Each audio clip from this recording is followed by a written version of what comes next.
السلام علیکم سامعین، شاہکار ادب میں خوش آمدید۔ آج شاہکار ادب میں جو شاہکار ہم نے آپ کے لیے منتخب کیا ہے اس کا عنوان ہے ماں جی، اور یہ شاہکار قدرت اللہ شہاب کے زور قلم کا نتیجہ ہے۔ تو چلیے لطف اندوز ہوتے ہیں اس شاہپارے سے۔ ماں جی کی پیدائش کا صحیح سال معلوم نہ ہو سکا۔ جس زمانے میں لائل پور کا ضلع نیا آباد ہو رہا تھا، پنجاب کے ہر قصبے سے غریب الحال لوگ زمین حاصل کرنے کے لیے اس نئی کالونی میں جوگ در جوگ کھنچے چلے آ رہے تھے۔ عرف عام میں لائل پور، جھنگ، سرگودا وغیرہ کو بار کا علاقہ کہا جاتا تھا۔ اس زمانے میں ماں جی کی عمر 10-12 سال تھی۔ اس حساب سے ان کی پیدائش پچھلی صدی کے آخری 10-15 سالوں میں کسی وقت ہوئی ہوگی۔ ماں جی کا آبائی وطن ضلع روپڑ، ضلع امبالہ میں، تحصیل روپڑ، ضلع امبالہ میں ایک گاؤں منیلا نامی تھا۔ والدین کے پاس چند ایکڑ اراضی تھی۔ ان دنوں روپڑ میں دریائے ستلج سے نہر سرہند کی کھدائی ہو رہی تھی۔ نانا جی کے اراضی نہر کی کھدائی میں ضم ہو گئی۔ روپڑ میں انگریز حاکم کے دفتر سے ایسی زمینوں کے معاوضے دیے جاتے تھے۔ نانا جی 2-3 بار معاوضے کی تلاش میں شہر گئے، لیکن سیدھے آدمی تھے، کبھی اتنا بھی معلوم نہ کر سکے کہ انگریز کا دفتر کہاں ہے اور معاوضہ وصول کرنے کے لیے کیا قدم اٹھانا چاہیے۔ انجام کار صبر شکر کر کے بیٹھ گئے اور نہر کی کھدائی میں مزدوری کرنے لگے۔ انہی دنوں پرچہ لگا کہ بار میں کالونی کھل گئی ہے، نئے آبادگاروں کو مفت زمین مل رہی ہے۔ نانا جی اپنی بیوی اور بیٹوں اور ایک بیٹی کا کنبہ لے کر لائل پور روانہ ہو گئے، لیکن سواری کی توفیق نہ تھی، اس لیے پا پیادہ چل کھڑے ہوئے۔ راستے میں محنت مزدوری کر کے پیٹ پالتے۔ نانا جی جگہ بجگہ قلی کا کام کر لیتے تھے یا کسی ٹال پر لکڑیاں چیر دیتے۔ نانی اور ماں جی کسی کا سوت کاٹ دیتی یا مکانوں کے فرش اور دیواریں لیپ دیتی۔ لائل پور کا صحیح راستہ کسی کو نہ آتا تھا۔ جگہ جگہ بھٹکتے تھے اور پوچھ پوچھ کر دنوں کی منزل ہفتوں میں طے کرتے تھے۔ 1.5-2 مہینے کی مسافت کے بعد جڑاں والا پہنچے۔ پا پیادہ چلنے اور محنت مزدوری کی مشقت سے سب کے جسم نڈھال اور پاؤں سوجے ہوئے تھے۔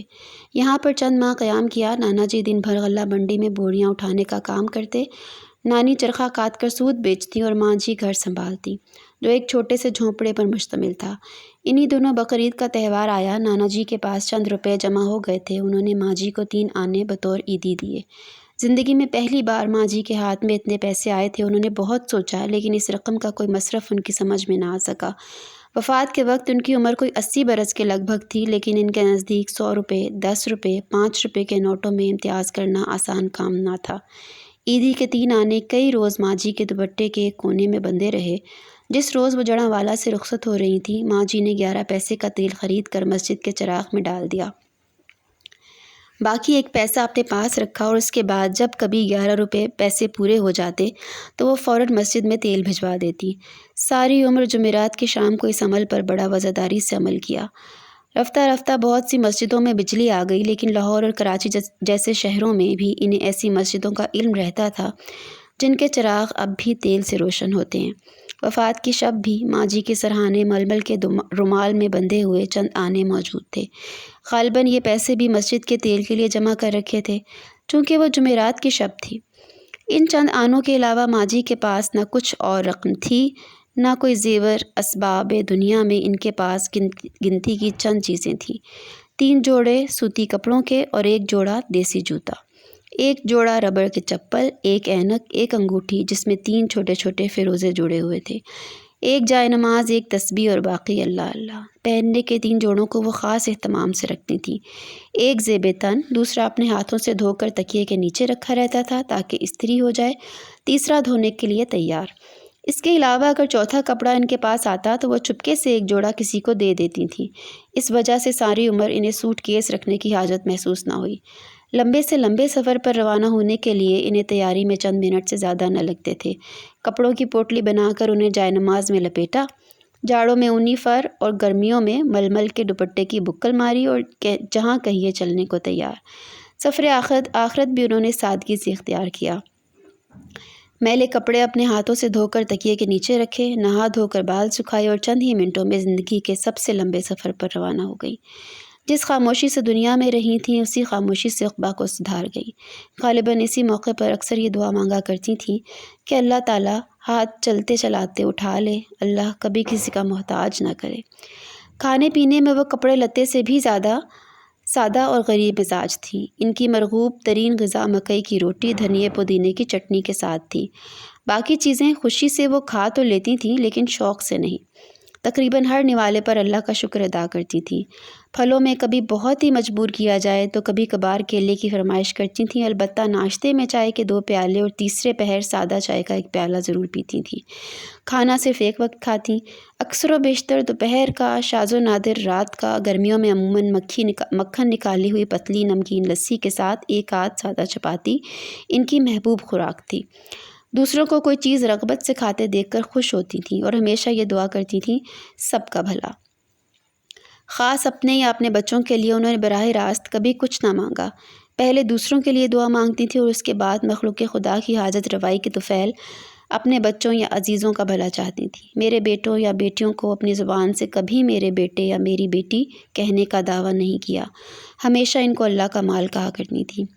کسی سے کوئی کام لینا ماں جی پر بہت گراں گزرتا تھا۔ وہ اپنے سب کام اپنے ہاتھوں خود انجام دیتی تھیں۔ اگر کوئی ملازم زبردستی ان کا کوئی کام کر دیتا تو انہیں ایک عجیب قسم کی شرمندگی کا احساس ہونے لگتا تھا۔ احسان مندی سے وہ سارا دن اسے دعائیں دیتی رہتی۔ سادگی اور درویشی کا یہ رکھ رکھاؤ کچھ تو قدرت نے ماں جی کی سرشت میں پیدا کیا تھا، کچھ یقیناً زندگی کے زیر و بم نے سکھایا تھا۔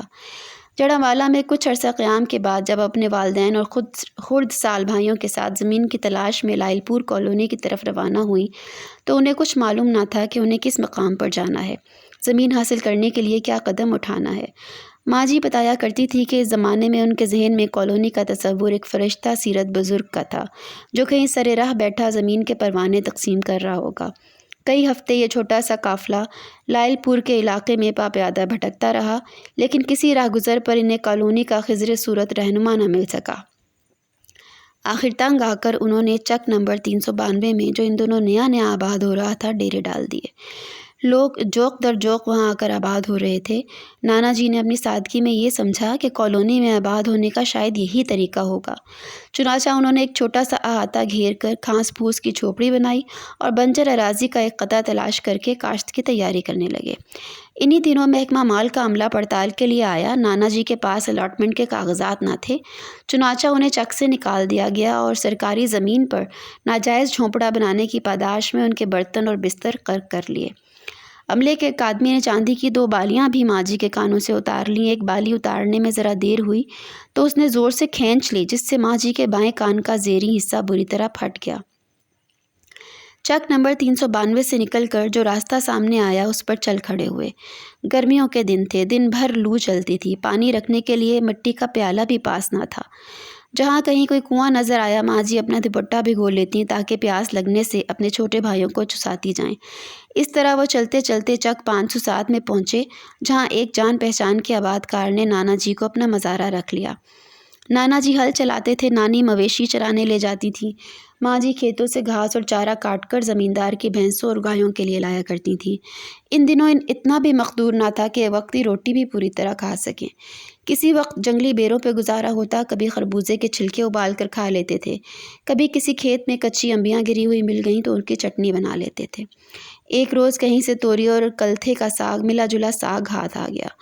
نانی محنت مزدوری میں مصروف تھیں۔ ماں جی نے ساگ چولہے پر چڑھایا۔ جب پک کر تیار ہو گیا تو ساگ کو اولن لگا کر گھونٹنے کا وقت آیا۔ ماں جی نے ڈوئی ایسے زور سے چلائی کہ ہنڈیا کا پیندا ٹوٹ گیا اور سارا ساگ بہہ کر چولہے میں آ پڑا۔ ماں جی کو نانی سے ڈانٹ پڑی اور مار بھی۔ رات کو سارے خاندان نے چولہے کی لکڑیوں پر گرا ہوا ساگ انگلیوں سے چاٹ چاٹ کر کسی قدر پیٹ بھرا۔ چک نمبر 507 نانا جی کو خوب راس آیا۔ چند ماہ کی محنت مزدوری کے بعد نئی آباد کاری کے سلسلے میں آسان قسطوں پر ان کو 1 مربع زمین مل گئی۔ رفتہ رفتہ دن پھرنے لگے اور 3 سال میں ان کا شمار گاؤں کے کھاتے پیتے لوگوں میں ہونے لگا۔ جوں جوں فارغ البالی بڑھتی گئی توں آبائی وطن کی یاد ستانے لگی۔ چنانچہ خوشحالی کے 4-5 سال گزارنے کے بعد سارا خاندان ریل میں بیٹھ کر منیلا کی طرف روانہ ہوا۔ ریل کا سفر ماں جی کو بہت پسند آیا۔ وہ سارا وقت کھڑکی سے باہر نکال کر منہ باہر نکال کر تماشا دیکھتی رہیں۔ اس عمل میں کوئلے کے بہت سے ذرے ان کی آنکھوں میں پڑ گئے، جس کی وجہ سے کئی روز تک وہ آشوب چشم میں مبتلا رہیں۔ اس تجربے کے بعد انہوں نے اپنی ساری عمر اپنے کسی بچے کو ریل کی کھڑکی سے باہر منہ نکالنے کی اجازت نہ دی۔ ماں جی ریل کے 3rd کلاس ڈبے میں بہت خوش رہتی تھیں۔ ہم سفر عورتوں اور بچوں سے فوراً گھل مل جاتی۔ سفر کی تھکان اور راستے کے گرد و غبار کا ان پر کچھ اثر نہ ہوتا، اس کے برعکس اونچے درجوں میں بہت بیزار ہو جاتی۔ 1-2 بار جب انہیں مجبوراً ایئر کنڈیشن ڈبے میں سفر کرنا پڑا تو وہ تھک کر چور ہو گئیں۔ سارا وقت قید کی صحبت کی طرح ان پر گراں گزرا۔ منیلا پہنچ کر نانا جی نے اپنا آبائی مکان درست کیا، عزیز و اقارب کو تحائف دیے، دعوتیں ہوئیں اور پھر ماں جی کے لیے بڑ ڈھونڈنے کا سلسلہ شروع ہو گیا۔ اس زمانے میں لائل پور کے مربع داروں کی بڑی دھوم تھی۔ ان کا شمار خوش قسمت اور باعزت لوگوں میں ہوتا تھا۔ چنانچہ چاروں طرف سے ماں جی کے لیے پے در پے پیغام آنے لگے۔ یوں بھی ان دنوں ماں جی کے بڑے ٹھاٹ باٹ تھے۔ برادری والوں پر روب گھانٹنے کے لیے نانی جی انہیں ہر روز نت نئے کپڑے پہناتی تھیں اور ہر وقت دلہنوں کی طرح سجا کر رکھتی تھیں۔ کبھی کبھار پرانی یادوں کو تازہ کرنے کے لیے ماں جی بڑے معصوم فخر سے کہا کرتی تھیں، ان دنوں میرا تو گاؤں میں نکلنا تک دوبھر ہو گیا تھا۔ میں جس طرف سے گزرتی لوگ ٹھٹک کر کھڑے ہو جاتے اور کہتے، یہ خیال بخش مربع دار کی بیٹی جا رہی ہے، دیکھیے کون سا خوش نصیب اسے بیاہ کر لے جائے گا۔ ماں جی، آپ کی نظر میں کوئی ایسا خوش نصیب نہیں تھا؟ ہم لوگ چھیڑنے کی خاطر ان سے پوچھا کرتے۔ توبہ توبہ پت، ماں جی کانوں پر ہاتھ لگاتی، میری نظر میں بھلا کوئی کیسے ہو سکتا تھا؟ ہاں، میرے دل میں اتنی سی خواہش ضرور تھی کہ مجھے ایسا آدمی ملے جو 2 حرف پڑھا لکھا ہو تو خدا کی بڑی مہربانی ہوگی۔ ساری عمر میں غالباً یہی ایک خواہش تھی جو ماں جی کے دل میں خود اپنی ذات کے لیے پیدا ہوئی۔ اس کو خدا نے یوں پورا کر دیا کہ اسی سال ماں جی کی شادی عبداللہ صاحب سے ہو گئی۔ ان دنوں سارے علاقے میں عبداللہ صاحب کا توتی بول رہا تھا۔ وہ ایک امیر کبیر گھرانے کے چشم و چراغ تھے، لیکن 5-6 برس کی عمر میں یتیم بھی ہو گئے اور بے حد مفلوق الحال بھی۔ جب باپ کا سایہ سر سے اٹھا تو انکشاف ہوا کہ ساری آبائی جائیداد رہن پڑی ہے۔ چنانچہ عبداللہ صاحب اپنی والدہ کے ساتھ ایک جھونپڑے میں اٹھائے۔ زر اور زمین کا یہ انجام دیکھ کر انہوں نے ایسی جائیداد بنانے کا عزم کر لیا جو مہاجنوں کے ہاتھ گروی نہ رکھی جا سکے۔ چنانچہ عبداللہ صاحب دل و جان سے تعلیم حاصل کرنے میں منہمک ہو گئے۔ وظیفے پر وظیفہ حاصل کر کے 2-2 سال کے امتحان 1-1 سال میں پاس کر کے پنجاب یونیورسٹی کے میٹریکولیشن میں اول آئے۔ اس زمانے میں غالباً یہ پہلا موقع تھا کہ کسی مسلمان طالب علم نے یونیورسٹی امتحان میں ریکارڈ قائم کیا ہو۔ اڑتے اڑتے یہ خبر سر سید کے کانوں میں پڑ گئی، جو اس وقت علی گڑھ مسلم کالج کی بنیاد رکھ چکے تھے۔ انہوں نے اپنا خاص منشی گاؤں میں بھیجا اور عبداللہ صاحب کو وظیفہ دے کر علی گڑھ بلا لیا۔ یہاں پر عبداللہ صاحب نے خوب بڑھ چڑھ کر اپنا رنگ نکالا اور BA کرنے کے بعد 19 برس کی عمر میں وہیں پر انگریزی، عربی، فلسفہ اور حساب کے لیکچرر ہو گئے۔ سر سید کو اس بات کی دھن تھی کہ مسلمان نوجوان زیادہ سے زیادہ تعداد میں اعلیٰ ملازمتوں میں جائیں۔ چنانچہ انہوں نے عبداللہ صاحب کو سرکاری وظیفہ دلوایا کہ وہ انگلستان جا کر ICS کے امتحان میں شریک ہوں۔ پچھلی صدی کے بڑے بوڑھے 7 سمندر پار کر کے سفر کو بلائے ناگہانی سمجھتے تھے۔ عبداللہ صاحب کی والدہ نے بیٹے کو ولایت جانے سے منع کر دیا۔ عبداللہ صاحب کی سعادت مندی آڑے آئی اور انہوں نے وظیفہ واپس کر دیا۔ اس حرکت پر سر سید کو بے حد غصہ بھی آیا اور دکھ بھی ہوا۔ انہوں نے لاکھ سمجھایا بجھایا، ڈرایا دھمکایا، لیکن عبداللہ صاحب ٹس سے مس نہ ہوئے۔ کیا تم اپنی بوڑھی ماں کو قوم کے مفاد پر ترجیح دیتے ہو؟ سر سید نے کڑک کر پوچھا۔ جی ہاں، عبداللہ صاحب نے جواب دیا۔ یہ ٹکا سا جواب سن کر سر سید صاحب آبے سے باہر ہو گئے۔ کمرے کا دروازہ بند کر کے پہلے انہوں نے عبداللہ صاحب کو لاتوں، مکوں، تھپڑوں اور جوتوں سے خوب پیٹا اور کالج کی نوکری سے برخاست کر کے یہ کہہ کر علی گڑھ سے نکال دیا، اب تم ایسی جگہ جا کر مرو جہاں سے میں تمہارا نام بھی نہ سن سکوں۔ عبداللہ صاحب جتنے سعادت مند بیٹے تھے اتنے سعادت مند شاگرد بھی تھے۔ نقشے پر انہیں سب سے دور افتاد اور دشوار گزار مقام گلگت نظر آیا۔ چنانچہ وہ ناک کی سیدھ گلگت پہنچے اور دیکھتے ہی دیکھتے وہاں کی گورنری کے عہدے پر فائز ہو گئے۔ جن دنوں ماں جی کی منگنی کی فکر ہو رہی تھی، انہی دنوں عبداللہ صاحب بھی چھٹی پر گاؤں آئے ہوئے تھے۔ قسمت میں دونوں کا سنجوگ لکھا ہوا تھا، اس لیے ان کی منگنی ہو گئی اور 1 ماہ بعد شادی بھی ٹھہر گئی تاکہ عبداللہ صاحب دلہن کو اپنے ساتھ گلگت لے جائیں۔ منگنی کے بعد ایک روز ماں جی اپنی سہیلیوں کے ساتھ پاس والے گاؤں میں میلہ دیکھنے گئی ہوئی تھیں۔ اتفاقاً یا شاید دانستہ عبداللہ صاحب بھی وہاں پہنچ گئے۔ ماں جی کی سہیلیوں نے انہیں گھیر لیا اور ایک نے چھیڑ کر ان سے 5-5 روپے وصول کر لیے۔ عبداللہ صاحب نے ماں جی کو بہت سے روپے پیش کیے لیکن انہوں نے انکار کر دیا۔ بہت اصرار بڑھا تو مجبوراً ماں جی نے 11 پیسے کی فرمائش کی۔ اتنے بڑے میلے میں 11 پیسے لے کر کیا کرو گی؟ عبداللہ صاحب نے پوچھا۔ اگلی جمعرات کو آپ کے نام سے مسجد میں تیل ڈلوا دوں گی، ماں جی نے جواب دیا۔ زندگی کے میلے میں بھی عبداللہ صاحب کے ساتھ ماں جی کا لین دین صرف جمعرات کے 11 پیسوں تک ہی محدود رہا۔ اس سے زیادہ رقم کبھی نہ انہوں نے مانگی اور نہ اپنے پاس رکھی۔ گلگت میں عبداللہ صاحب کی بڑی شان و شوکت تھی۔ خوبصورت بنگلہ، وسیع باغ، نوکر چاکر، دروازے پہ سپاہیوں کا پہرا۔ جب عبداللہ صاحب دورے پر باہر جاتے تھے یا واپس آتے تھے تو 7 توپوں کی سلامی دی جاتی تھی۔ یوں بھی گلگت کا گورنر خاص سیاسی انتظامی اور سماجی اقتدار کا حامل تھا، لیکن ماں جی پر سارے جاہ و جلال کا ذرا بھی اثر نہ ہوا۔ کسی قسم کا چھوٹا بڑا ماحول ان پر اثر انداز نہ ہوتا تھا، بلکہ ماں جی کی اپنی سادگی اور خود اعتمادی ہر ماحول پر خاموشی سے چھا جاتی تھی۔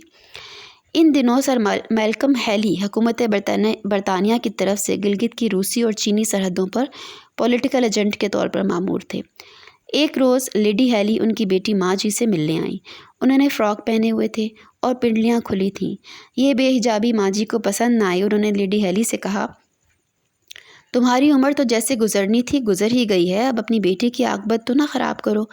یہ کہہ کر انہوں نے مس ہیلی کو اپنے پاس رکھ لیا۔ چند مہینوں میں اسے کھانا پکانا، سینہ پرونا، برتن مانجنا، کپڑے دھونا سکھا کر ماں باپ کے پاس واپس بھیج دیا۔ جب روس میں انقلاب برپا ہوا تو لارڈ کیچنر سرحدوں کا معائنہ کرنے گلگت آئے۔